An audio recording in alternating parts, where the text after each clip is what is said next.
Thank you for auditing the always positive new music review show hosted by a French professor who's excited to talk about The Beggar by Swans. It's been a busy week. My son graduated, I haven't made as many videos as normal, and I'm happy to be revisiting Swans. Now, I actually put up a poll on my channel about whether or not I should review Swans or Geese first. It's weird that two bands named after aggressive, semi-aquatic, large waterfowl ended up releasing albums at the same time. And they're sort of very different in the way that, one of them's very young, just out of high school. The other, Swans, is turning 70.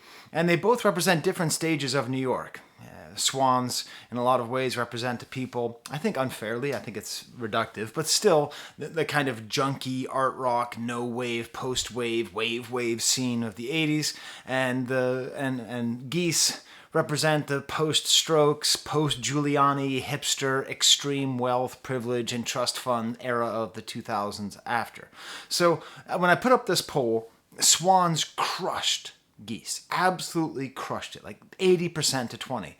But what was interesting was there was like 30 comments, and they were all about why I should review Geese. Very few people told me why they want me to review Swans. There's one exception, and for that I want to talk a little bit about being a Swans fan, but not like a Swans fan. Let me explain. Drew Gadbois 9959 said, "I feel like being more familiar with Swans' entire discography lends to a larger impact with The Beggar, but given the way you handled microphones in 2020, I think you'll be able to connect." And so I found that to be interesting. And I think it's a fair comparison because I reviewed microphones in 2020 and I'd never heard a single second of microphones ever.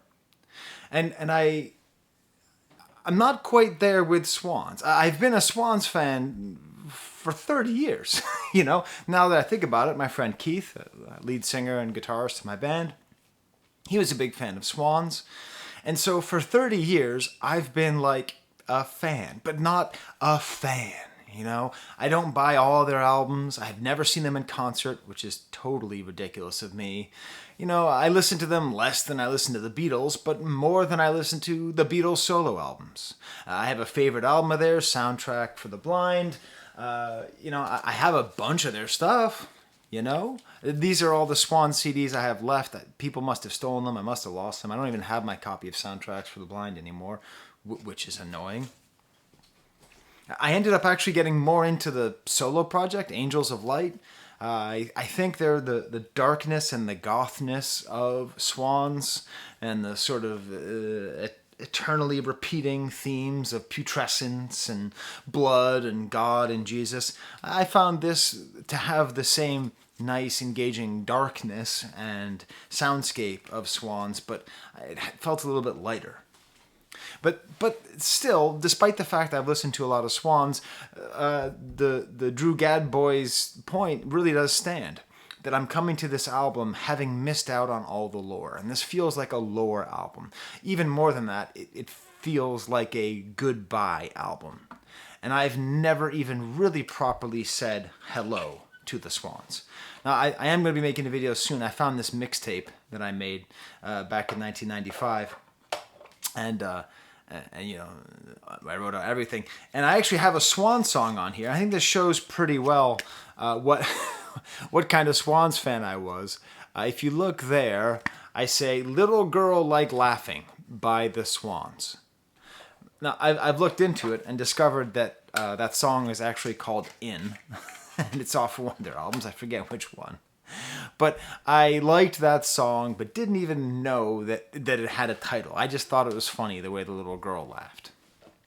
And so in 2015, when I was still asleep to music, I missed the music. I missed their renaissance. They had a big moment. They had a big coming back. I remember when they broke up, and that's why I got into Angels of Light. And I just missed it. And it wasn't until I started this channel, and then I listened to and reviewed Leaving Meaning after seriously, like decades of thinking, I should buy one of those autographed Swan CDs. I bought Leaving Meaning signed behind me. And revisiting that review, I was happy with it. It was pretty quick. It was back when I was doing reviews a lot shorter than I do them now. I do like the general point that I made that Swans are sort of like the Doors if the Doors were as cool as people thought they were, you know? Like the Doors are magically overrated and magically underrated all at the same time. And that kind of dark, enveloping, charismatic, poetic feeling that pervades the Doors for like 10% of their discography, and that's the 10% that really draws people in, that's basically 100% of the Swans' discography. But you know, this is a love letter to the fans, it feels to me. You know, when I was looking, I don't do a ton of research, but I do a little bit. And when I was reading some of the annotations and Lyric Genius, it seemed like there's a lot of callbacks and references. And it seems like maybe we need to know lore, but I don't think we do. I don't think we actually do. I mean, it's great. If you're a super fan, probably you are. You're watching this and you're a super fan. You're like, how have you never heard the 2015 album with the baby on it? I just haven't. I'm sure it's great. I'm sure it's great, you know? I've liked every single thing I've heard by them.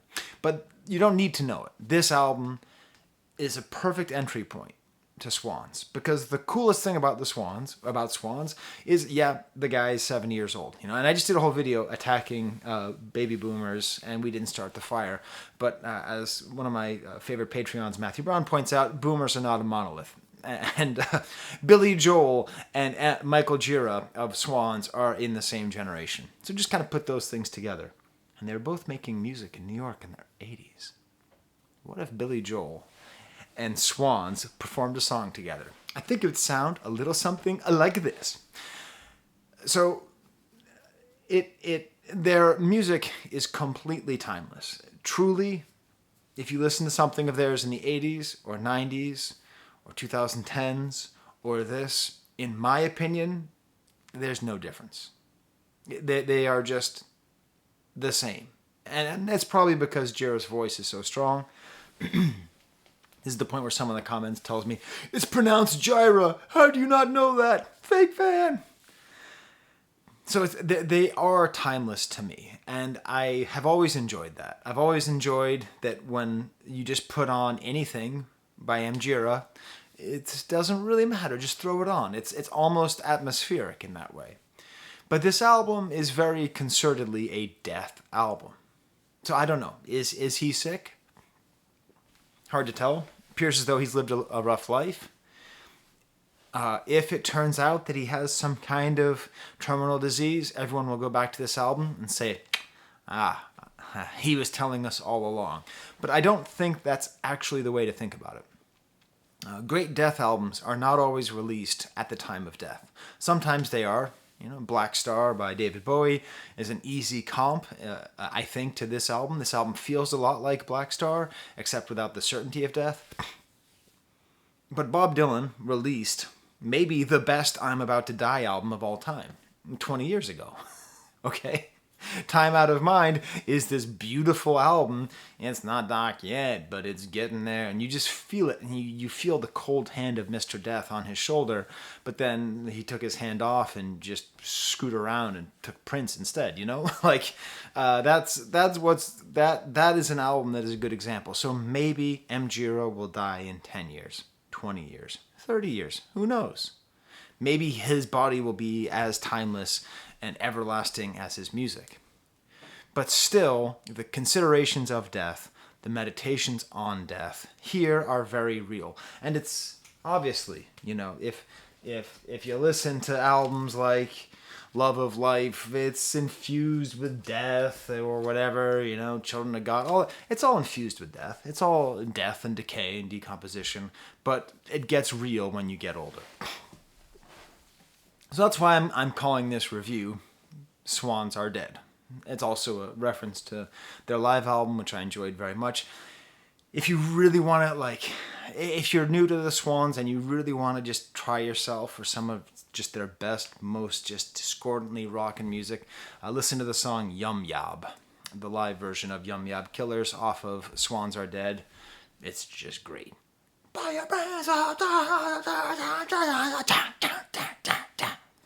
But you know, whereas before death was a theme, death was a concern.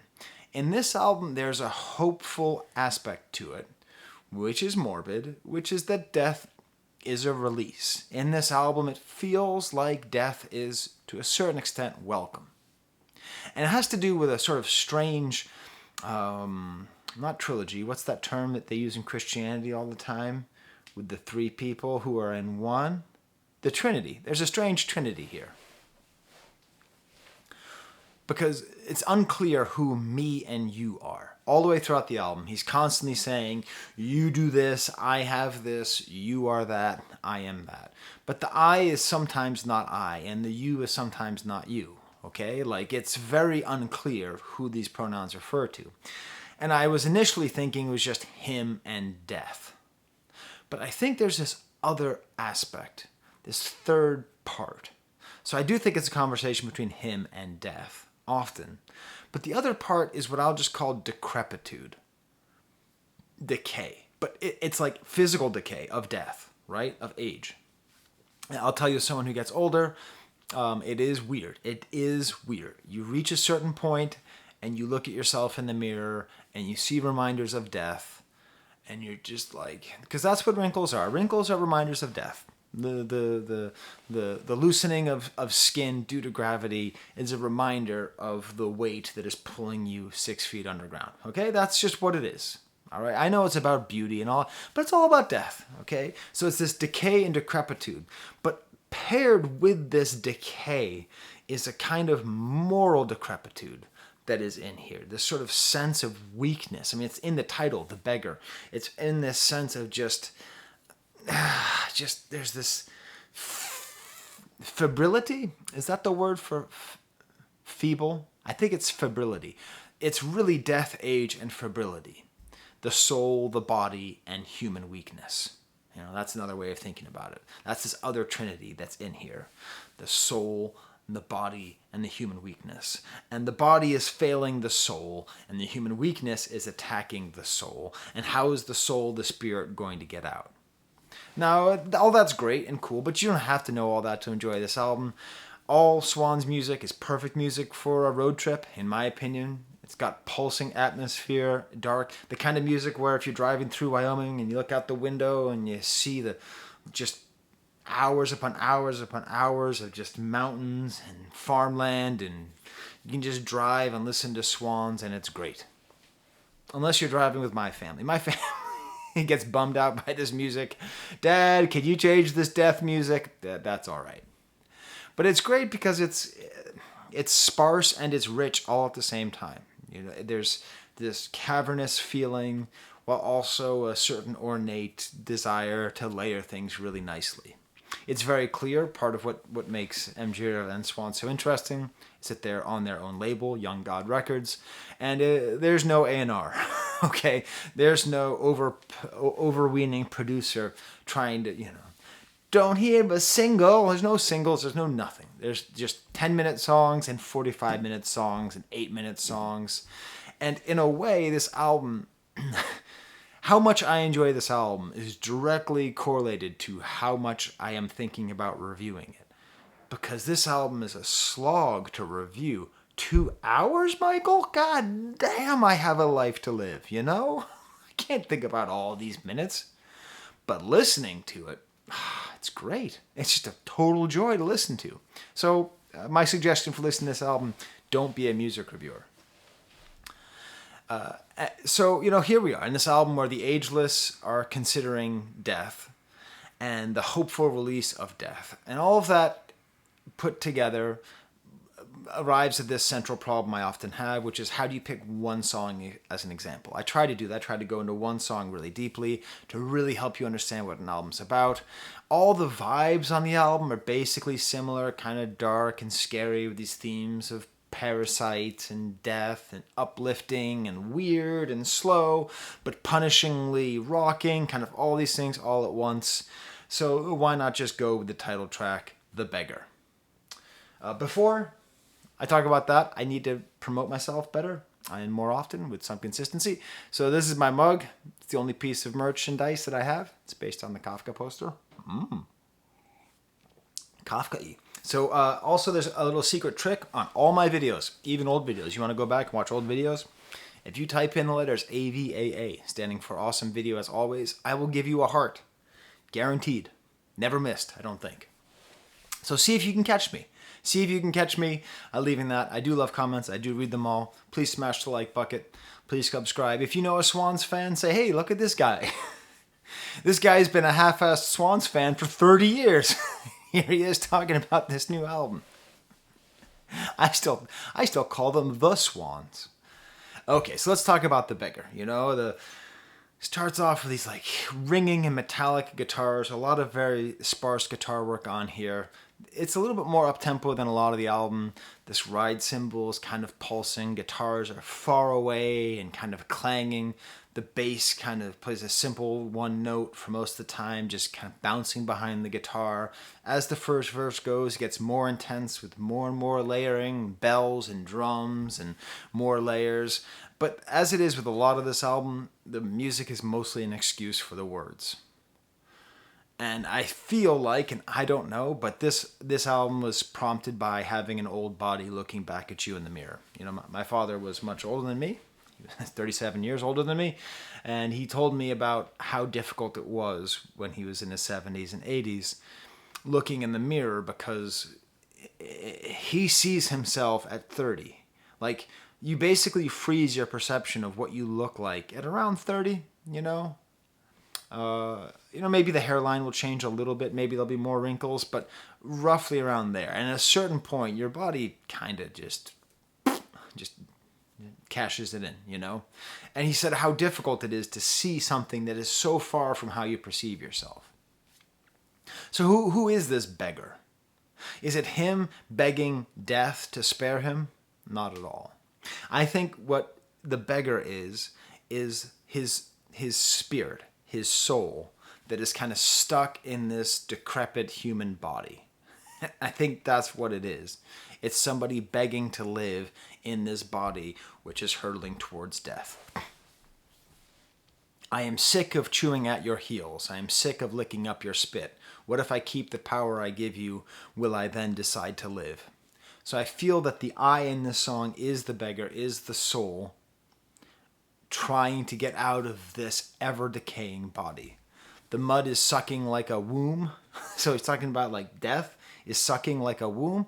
Beautiful image, life, birth, death, all at the same time. Also, not for nothing, he has a couple young kids. Hey, I'm 45, I have a baby. It's freaky as hell. It's freaky as hell having a baby in your 40s and 50s, because you're like, I'm gonna die before these kids are too old. You know, just the Tony Randallitis, it's crazy. It's a crazy experience. I think that's also frying his brain a bit. To pull my naked body in, without your eyes upon my weakness, will I forget where I begin? You know, your eyes upon my weakness. So it's like without the decaying body's eyes looking at the weakness of the soul, I don't know. I am the stranger in your mirror. Really, I think that's where the song was written. I am a glove without a hand. I am a body gently spinning, now deliquescing in the wind. So goth singing, and I get it. People don't like it when I call him goth, because nobody like... What is it about goth music that nobody likes? It's like emo. It's like, don't call me that. Nick Cave is goth. I got in a huge argument with a girlfriend of mine in college, who was then later my ex-girlfriend and then later my ex-wife, about Nick Cave being goth. And she's like, no, he's not. Like, he's goth. It's great. Goth is awesome. Goth is great music. But, you know, a lot of these themes of darkness and decay, it's very real when you're in your 70s, when you're really considering death. So deliquescing is when something becomes liquid through decomposition.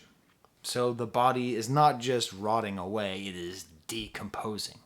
I am an empty vessel ringing. Later, I'm an insect on your bedclothes. Just how insignificant the spark of human genius, how insignificant the human spirit, the will to live can be inside of a dying and decaying body. There's this quiet moment. What if I steal the child inside you? Will I finally learn to live? And this is the saddest moment, and this is one of the questions of the album, I think, is M. Jura happy with his life?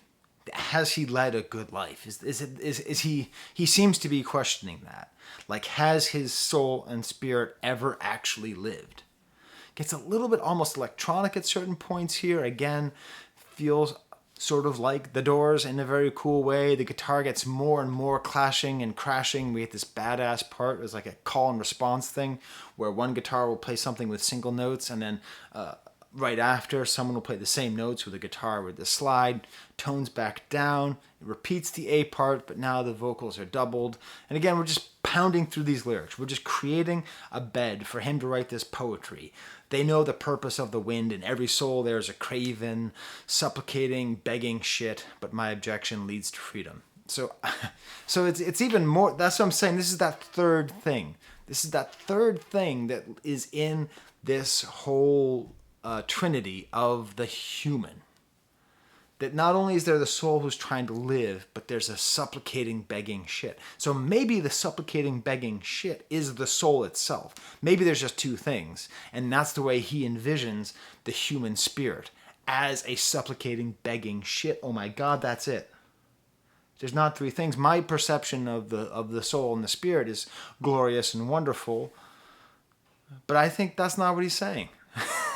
I don't know. He talks about there's a seed is growing and I will live. There is this theme of his own eternity, of his own ability to live forever, partly through his child, through his seed, which is, is a great section in Rabelais' work where he talks about the two ways to attain immortality are through art or through seminal propagation, which is to say having kids. And he has done it through art, and he has done it through having children. And there's this hopeful bent to this whole album, even though it's a whole album about him dying, and it's very dark and deliquescence. By the way, great name for a deli, Deliquescence Deli. There's a hopeful aspect. My feet are bruised and torn and leaking, but lead me towards a silver shore.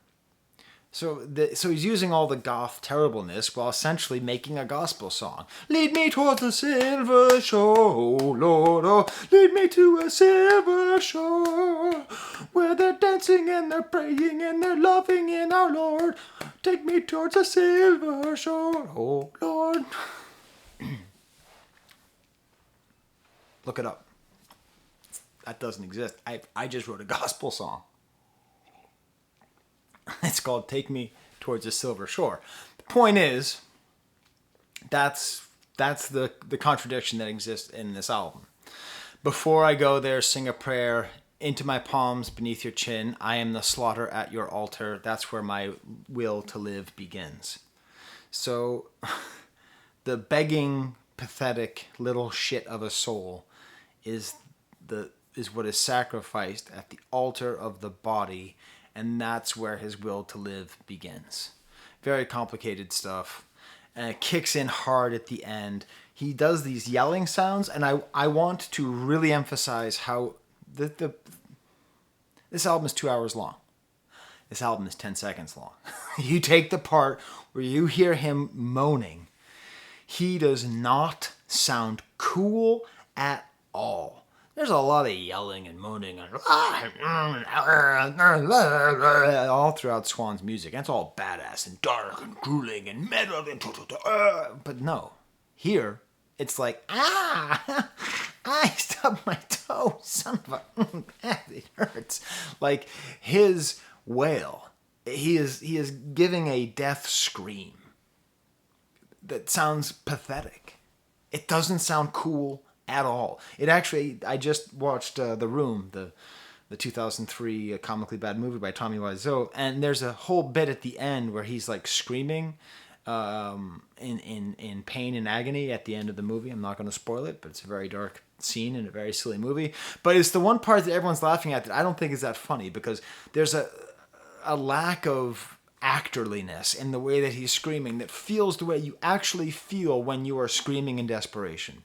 And MGera caught that scream on this. It's just great. And just jams out for a while like a lot of this album does, because this album is great for driving across Wyoming and looking out over your shoulder and seeing everything go by. Or whatever. Driving between Inverness and Glasgow and looking at all the bonny fields or whatever. It doesn't matter where you are on planet Earth. If you're kind of driving somewhere, or if you're in a train somewhere and you're seeing the passage of space go past you, this is all great for it. Get the almost trademark, Bono has his "Ooh, Mjira has a sort of whiny, metallic in the background that's happening during this jam, and it's great. All right, I'm going to go through the rest of the album somewhat quicker. I have to slow down at points because this is a great album. Opens up with The Parasite, which is a pretty downbeat opener, acoustic guitar. It could be sort of Bill Callahan. I would love to have a Bill Callahan Swans tour of just like, I don't know. I don't even know what you would call that tour. The Smog and Swans tour. It'd just be like aggressive music for soft boys. I don't know what you call it, but it's something would be there. But then it's great because the guitar gets that sort of oddly, slightly detuned thing. It doesn't stay very long in that acoustic round. It becomes very there. This very existential goth lyrics, breathe my breath into your head. Breath is a huge theme in this album. It's all the way throughout. I think it represents life force, but also represents the animation of a body, and it might also be sort of like the sense that if it's a parasite, that when your body breathes, also your soul beats. Here I am, just empty skin. Another theme of the album. This album is basically all empty skin and breath. We don't know what the parasite is. I think the soul is the parasite on the body, or maybe death is the parasite in the living body, or a parasite is an actual parasite. His singing is almost campy at times, the way he goes up with certain words, and it gets almost Zen-like. The more you consume, the less you'll ever know. Thank you, Mjira Sattva. Next song is called Paradise Is Mine. Clanging electric guitars. The bass ends up sort of like taking, just nice, settling nicely with the drums. Almost like 70s detective movie triangle work here. A real drone in the voice. Again, he's really just trying to find a place to put his words. Everything in the song goes to and from the same root note. I don't know which one it is, but as the guitars, the voice, everything. Now we lay in the mud in a sea deep beneath, where we wait, we lay, having our butts sucked by flies. Eventually like a falsetto-y sounding voice and like a full drum and whining harmonica sound. Gets super pumped up, asking over and over again, is there really a mind? Don't forget that in a lot of languages, mind and spirit are the same word, or they can be the same word, and spirit and soul can be the same word. So the mind means the soul, means the animating, ineffable force that gives life meaning beyond just this crude matter. Los Angeles, City of Death. Droning guitar, cool drums behind. It almost reminds me of like a wedding dance song. I don't know. I feel like we could sort of like dance around in a circle to this. This feels like this might be a song where we look back at it and it turns out he has lung cancer. You know, here he comes, growing in a lung, here he comes. It feels like it's a very much death song that leads to the next song, Michael Is Done. Which is weird because Michael was my dad's name and he died a little while ago, and so I started listening to this album when my brother was here, and then I'd immediately turn it off because there's a song called Michael Is Done. I don't want to cry in the car with my brother. Single note strummed very quickly back and forth. There's a lot of that on this guitar, and the voice gets paired with a female voice. It almost reminds me at times of a musical, this album does. Michael is done, stripped bare, pretense soaking his sheets while counting insects, decay representing the onset of death. Instrumental break is almost uplifting here, just so many layers of atmosphere, really inspirational, like bells, and it seems like Michael is done worrying. And if we go back to the theme of this album being like a gospel album, you know, like Silver Shore, you know, there's a whole thing in gospel music and Christian music where like you're looking forward to death because you don't have to worry anymore, you know? There'll be a payday if you watch Righteous Gemstones. There'll be the sense that you're free. It's the freedom of death. When the other has come, then Michael is done. Again, perhaps saying when another artist has come, or when his children grow up, then he is done. That's the feeling you get when you have a kid, and when your kid reaches a certain level of maturity, you just sort of feel like, okie dokie, I have successfully executed my role as human being on Earth. I have kept the species going. I have eaten. I have defecated. I have fornicated, and I now may die. There is a certain extent to which that's all we have to do on planet Earth. YouTube videos are great. Music is great. Graduation parties are nipper keen. But really all you have to do is be born, eat, shit, fuck, and die. That's it. Basic instructions before leaving Earth. Kind of simplicity of the guitar there, which I like at the end. The song Unforming. This has the sweetness that really does remind me of some of the Angels of Light material. Am I the only one that preferred Angels of Light? I guess I actually prefer Swans. But when Angels of Light were happening, I liked Angels of Light more than I like Swans. Like the end phase of Swans, I actually preferred Angels of Light. I really like that stuff. It was great. And it's all the same thing, right? It's all just this guy, you know? I mean, I understand he has a lot of Jarbo and all those collaborators and all that, but really, it's just this one guy. By the way, true story, up until yesterday, and for 30 years, I thought her name was Jarobi. Just yesterday, I was looking up, I was like, what happened to Jarobi? And it kept on auto-correcting. I'm like, what the hell? 30 years, I thought her name was Jarobi. Turns out it's Jarbo. Jetta Jarbo? Layers of harmony and ominous sweetness. This album is ominously sweet all the way through. Some more of those bells in the back, piano and bells. This is almost like a dirge. It's like a lament for the dead. This song feels like it seems that I'm shrinking while I continue to grow. There's something inside me that's not really clear. It seems that I'm changing, but I'm not really here. Oh my God, is this whole thing about lung cancer? Is this about cancer? Is the parasite cancer? Is the decay cancer on his body? Fudgy the whale. I think it may be. I think so. I hope not. I don't want to have decoded it, because I don't want anyone to die, you know?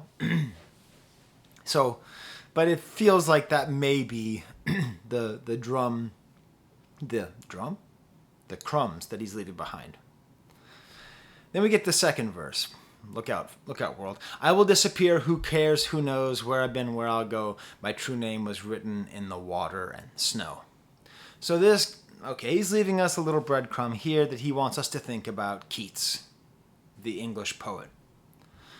On his gravestone it says, this grave contains all that was mortal of a young English poet who, on his deathbed, in bitterness of his heart, at the malicious power of his enemies, desired these words to be engraven on his tombstone, here lies one whose name was writ in water. So it's this really interesting, he died at 25, 26 maybe, 25? Keats did. So an artist who died and thinking about his own legacy, and he's very bitter at his critics apparently. But the idea that he wrote that his name was written in water, meaning it would evaporate, meaning that our life on Earth is very minimal. And of course, the joke is that his name is actually written in stone on the tombstone, and in reality. I say Keats, you've probably heard of Keats. Keats is a very famous poet. I mean, he's on your side. Well, Oscar Wilde's on mine, but still, we know Keats. Just for fun, I decided to look up this quote. I found a great online article, which I'll include a link in the description. I hope I don't forget. Tell me in the comments if I forgot. In the Paris Review, where it describes how actually the whole story about this tombstone is quite complicated. It might have been written by people who didn't even particularly like him, but they do emphasize that a lot of Keats' poetry was in this vein. And that's what I want to focus on, is that Keats was a young man who knew he was going to die, tuberculosis, and a lot of his poetry was about the pain of not knowing about his body continuing and about whether or not his art would continue. When I have fears that I may cease to be, before my pen has gleaned my teeming brain, before high-piled books in charactery hide like rich garners the full ripened grain. Are you telling me that Keats poem couldn't be a Swans lyric? Wait, here we go. Keats, Swans, mashup, okay. When I have fears that I may cease to be, before my pen has gleamed my teeming brain. What? Before high-piled books in charactery hold like rich garners the full ripened grain. It's all right there. It's all the same kind of themes. Man, I am musical today. If I have not earned your like bucket smash for my beautiful musically, then I hope I earned it for all the times I just screwed up speaking in the last 2 seconds. There's a sweetness in the outro, single, strummed note, hammer, dulcimer here, and then he just talks about freedom from fear.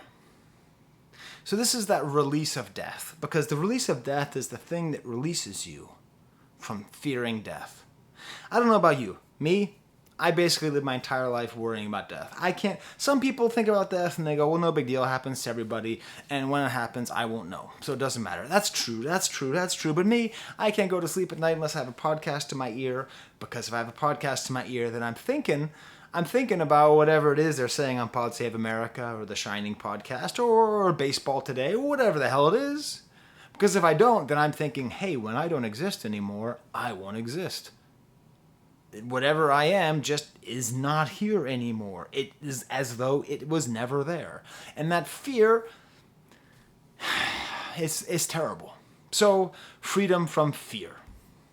Super side note that is not actually tied into this album, I don't think. But freedom from fear is a long existing term. It's in the Universal Declaration of the Rights of Man, and it was in a 1941 speech by Franklin Delano Roosevelt where he talked about the 4 fears: freedom of speech, freedom of religion, freedom from want, and freedom of fear. And Norman Rockwell, the famous American painter who you only come to appreciate when you're older because you see he's not as milquetoast and as you think he is, made paintings of them. And what's funny is we always associate this as the Thanksgiving painting, but it's not. This is freedom from want. But this right here, this totally metal image there, is freedom from fear. This is parents putting their kids to bed, and if you actually read the newspaper there, it's talking about Hitler bombing people. So it's like about the desire to protect your kids from the fear of being destroyed through bombing. So anyway, it's a very interesting painting. If you've never looked at the painting Freedom from Fear, it's a fascinating idea. Next track is The Stamp, The Beggar. Then we get the next song, No More of This. 70s kind of sounding introduction, simple resolving refrain, no more of this, neither rage nor fear nor love or bliss, the release of death. Not only are you not afraid, you're not anything. This is maybe the most deathy death song in an entirely death album. It reminds me at times of the track by Velvet Underground, Oh Sweet Nothing. It sort of has like that sort of celebratory nihilism. I don't know. And then it becomes like a funeral march at a certain point. He says goodbye lovers, friends, daughter, and sons. You know, he's really saying goodbye to everybody, which I hope is not true, but there you go. Ebbing, short cycle organ sound, almost childish at points with like these flutes in the background. The voice is paired with other voices. It's like a shanty or a drinking song. Hey, Toby, could you please stop? I've already sung for them twice. Sort of a wild jazzy freak-out part that I thought was going to dominate the song, but then it doesn't. There's like this cool keyboard waddling behind. Just this real droney sort of waltz. Inhaling and breath, and the drummer's going nutty. At a certain point, it's almost shoegazy. The first part of the album ends with Why Can't I Have What I Want Anytime That I Want? Scary sort of sounds. He's doing this kind of half-step trills with the voice and the guitar. And according to Lyric Genius, an interview that he said, this is about being a recovered alcoholic, about being sober and not wanting to be sober, which is really powerful. Because there's a part where he's like giving into it in his mind and just says, wrong, wrong, wrong, and that kind of certainty that it's wrong. I am wrong in this skin, but that's where my need for you begins, and the blood rush in my gut. No, it's never enough. Why would I ever give you up? The desperation, the never-ending cycle of alcoholism, and also, so I'm going to talk about the value of addiction, which is not a useful thing to talk about. But if you've read like William S. Burroughs, you know, if you read about like junkies and addicts, they will sometimes talk about the liberating nature of addiction because it replaces all of your other needs. Like you only have one need, which is feeding the addiction. Now this is not a good plan. There's no part of it that's good. That's actually not true, because once you start doing that, then you actually have other stuff you have to worry about because you don't have any money anymore, you don't have any friends anymore.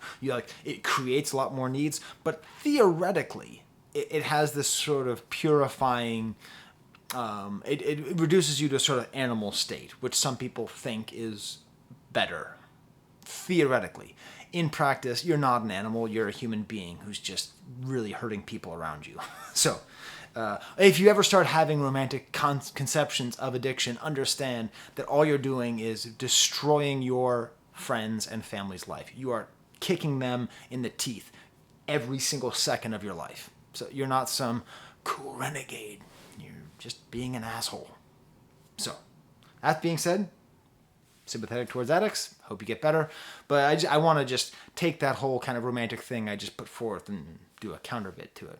I do like here how there's a religious component to this album. There's religious stuff to all of Swans' music. And here it really shows a drunk is someone who like worships the bottle. Then we get to Volume 2, the second part of this with the Beggar Lover. And this is why it's funny not being a Swan superfan. Is that this is called parentheses 3. I don't know where 1 and 2 are, you know? As far as I'm concerned, you know, 1 and 2 might be on here. I don't know. I don't know the names of any of the songs. You know how I listen to Swans? I put this in my record player. I put this in my CD, in my hi-fi, in my car stereo, and I just press play. I don't know the names of the songs. There's the girl laughing song. There's the blow your brains out song. There's the what, you know, like that's how I know it. So I don't know what it is. But this is a 43-minute song. It's sort of, it's all Swans all the time. According to a quote I found on Genius, it's like old music and found sounds and a soundscape that he wants to be dynamic with psychological friction and resonance. Starts off with this like shepherd's tone leading to these bell sounds, and then has his wife, I believe, singing a lot of these themes about taking over, and there's a sound, and after that, like about basically it sounds like death coming in and taking over. Then there's like the sound of like creaking wood and atmospheric like crackles for 6 minutes, and then Jira starts singing Sleepy Michael, Milky Michael, and this is where I wonder, you know, because milk, you know, it's a weird thing, and there's a period of time where superstars like only died from choking on their vomit, you know, like John Bonham, Keith Moon, Hendrix. But rock stars these days die of propofol, you know, right? Isn't that how Prince, Tom Petty, and Michael Jackson all died? Like the milky, isn't it milky? I believe it is. I think it's like milky. So I worry and wonder if that's not what he's talking about. If you tell me a song is called Sleepy Michael, Milky Michael, I think you're talking about Michael Jackson drinking propofol. Gets almost like jazzy at 12 minutes and 44 seconds. Then 18 minutes is great sloppy sounding drums. Great sort of New Order, Joy Division style guitar. Little kind of groove. Synths roll along. These voices in the back. These crazy sketchy songs. Odd vocalizations. And then you hear like sorry, I left some in the other room. And then you hear this like child singing. And the child is singing a song which has confused me for like my entire life. And that song is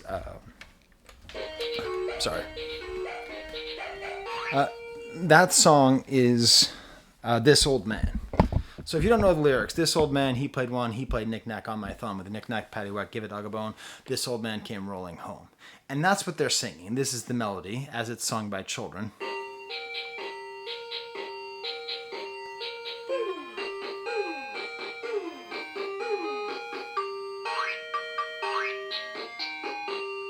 This old man came rolling home.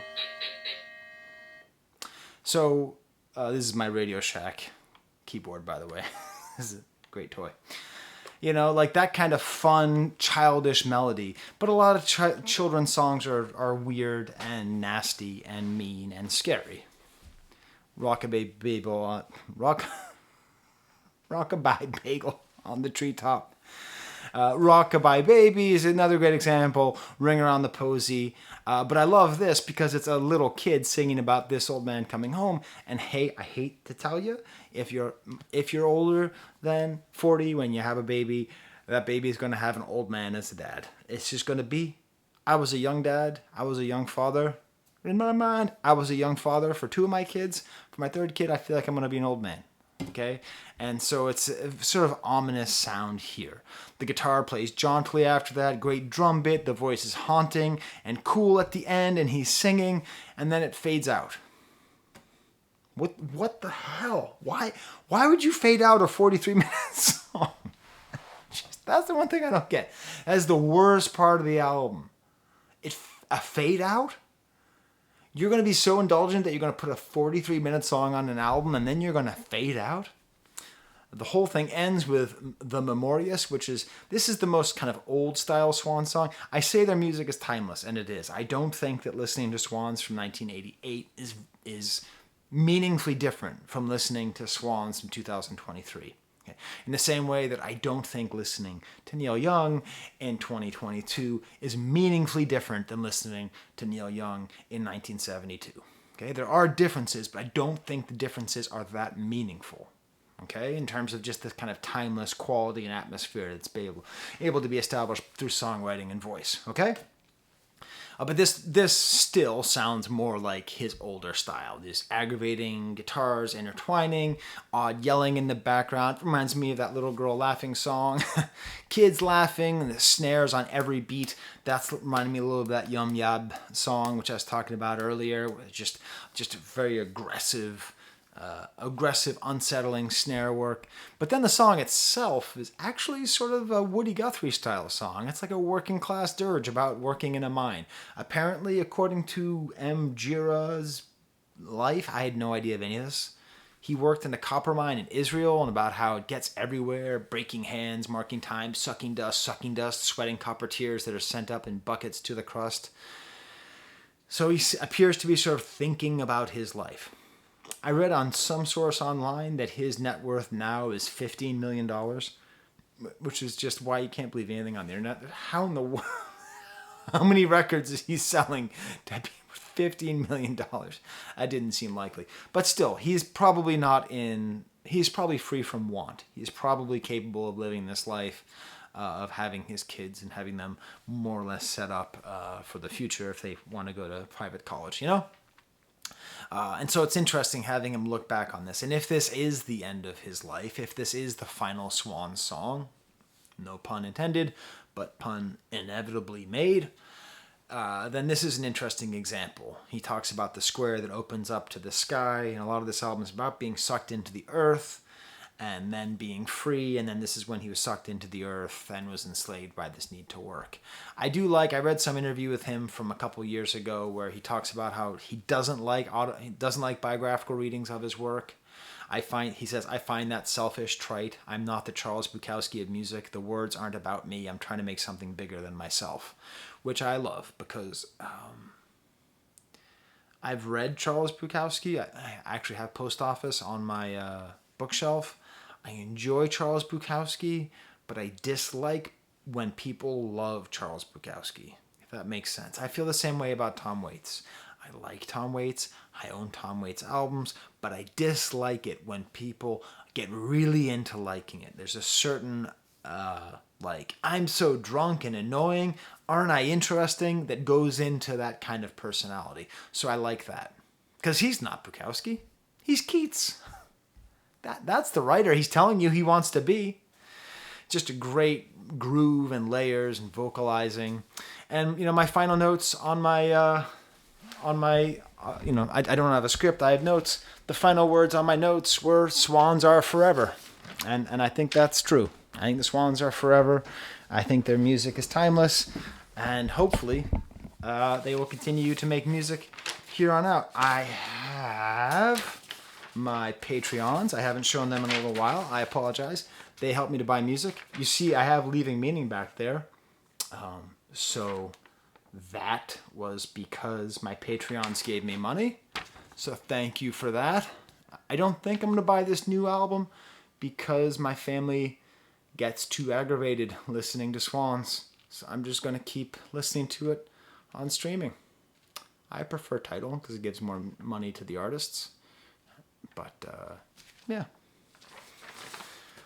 I might have to buy soundtracks for The Blind again, though. Jesus. Okay. All right.